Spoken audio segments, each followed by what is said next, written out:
Moving on to Decision 2024 coverage, former South Carolina Governor Nikki Haley is making her goals clear ahead of Super Tuesday today. KWWL's Lily Theodore is live in the studio this morning and tells us how Nikki Haley is looking to move forward despite losing in all but one primary thus far.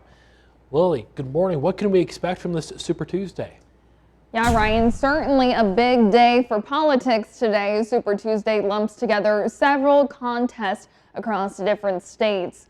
For the presidential race, there are 15 contests for Republicans and 16 contests for Democrats.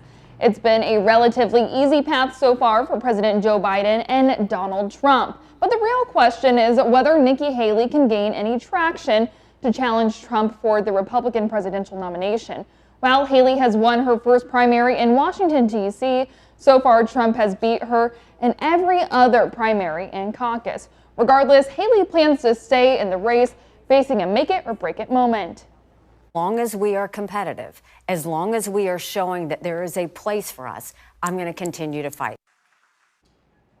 And KWWL's political analyst Chris Larimer says while Trump is favored to win Super Tuesday, he says Haley will most likely continue her campaign given the uncertainty in Donald Trump's legal proceedings. There's still the enormous uncertainty that's out there about how all these legal proceedings are going to unfold regarding Donald Trump. And I think for the Haley campaign, it comes down to electability, essentially, right? The argument that she's been making all along that she is a more, quote, electable candidate than Donald Trump because of everything else that's been going on.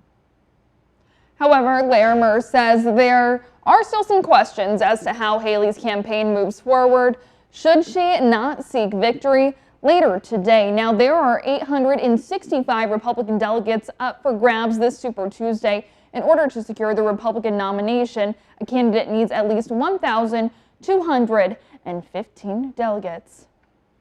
And Lily, of course, a lot to talk about today on the Republican side, but there's also a lot to talk about on the Democratic side.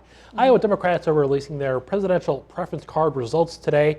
Tell us about what we're expecting from that. Yeah, of course, it will certainly be a very interesting day, to say the least. This is the first time Iowa Democrats will be announcing their preferred presidential candidate via the presidential preference card. And as many of you know, in the past, the decision has been made during the caucus. Now, roughly 20,000 Iowans requested a mail-in preference card this year. While President Joe Biden is favored to win, folks had the chance to choose between President Biden, author Marianne Williamson, and Minnesota Congressman Dean Phillips. Of course, to learn more about all our Super Tuesday coverage, you can go to our website at kwwl.com.